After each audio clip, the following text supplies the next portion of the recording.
안녕하세요. 주찬양 미국에서 인사드립니다. 로열라 메리마운트 대학교에 저희 지금 바자회를 하고 있습니다.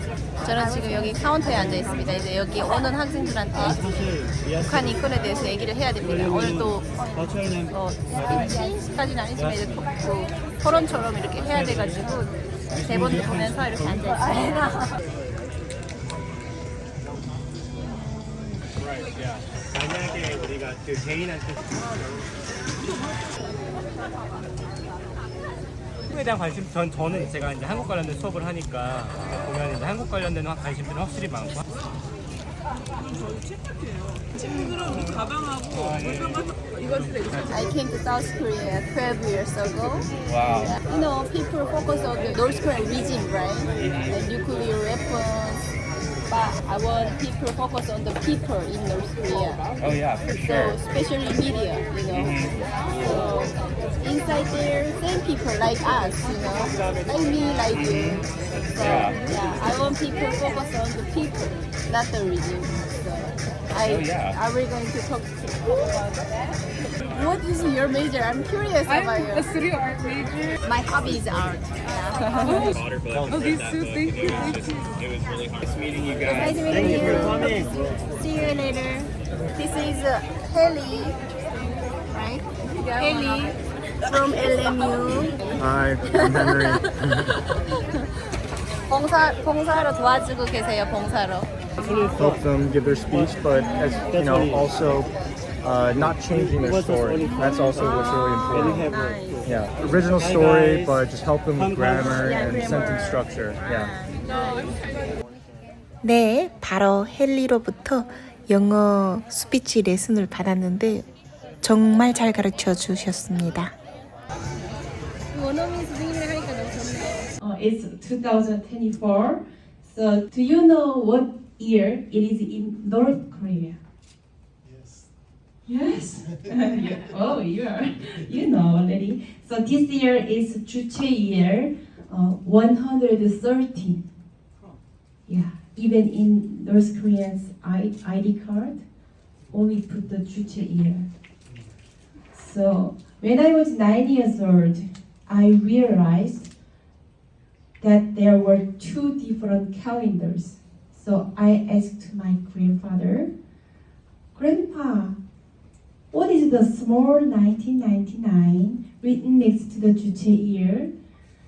And my grandfather answered, the big number is the 주체 year, which as you learned in school, begins counting into 1912, when Kim Il-sung, the first North Korean dictator, was born.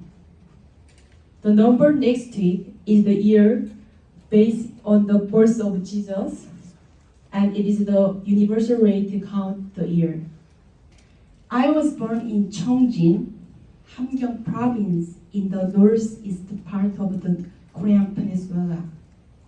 It was a beautiful city like here, LA, in my heart.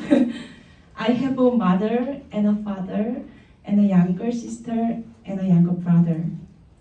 My father escaped North Korea first.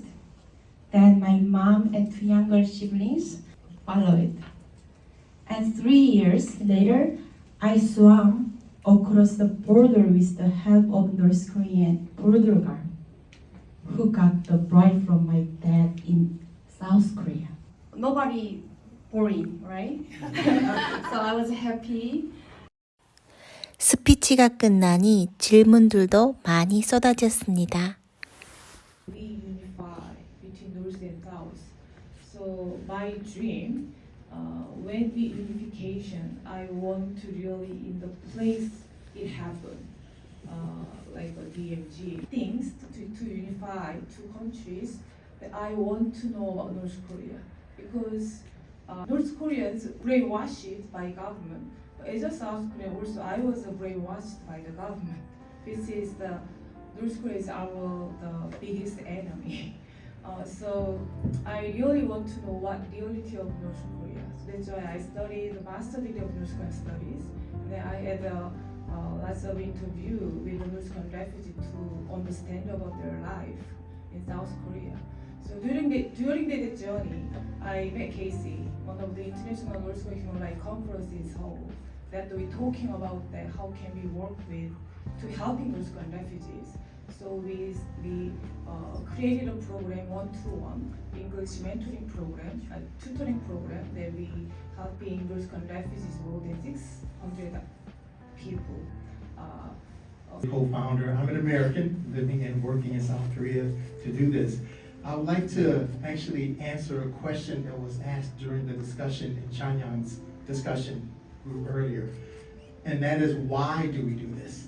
And the person asking the question thought it was a challenging question, but everyone should be able to answer why when you're involved in any kind of advocacy.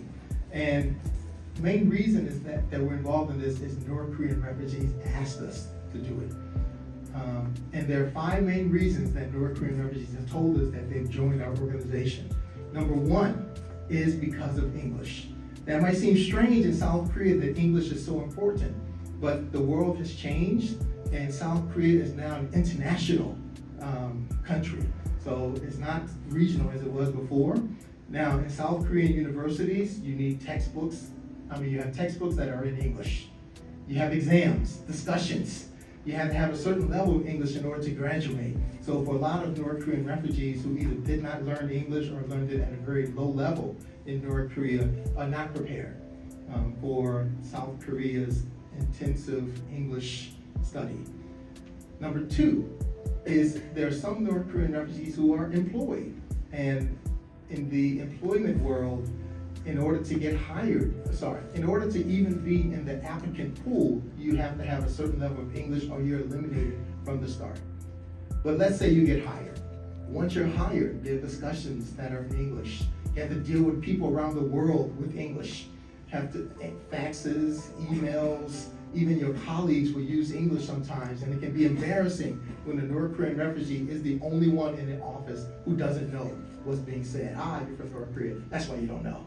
Okay? So for a lot of them who are employed, it is important. And then don't even get into contracts in English and higher level things in English. Then third, they're the ones that actually termed this, that the ones who are the role models in North Korea. They've made it. They're the doctors, lawyers, musicians, artists. They're the ones that people point to that they made it in South Korean society. But as English levels have gone up, they're not ready for it. And so they miss opportunities to participate in international workshops and conferences and to present papers at activities. So a lot of them feel like they're losing out. Then the 4th reason is self-independence or self-reliance. That they've escaped from North Korea, they can finally go and see the world, but their English isn't good enough to communicate with people. So a lot of them express frustration about that they don't want to rely on a translator or interpreter. And then there are some, for example, like moms with children. The children are learning English now, and children are not very diplomatic. Mom, why didn't you know this? Everybody knows this.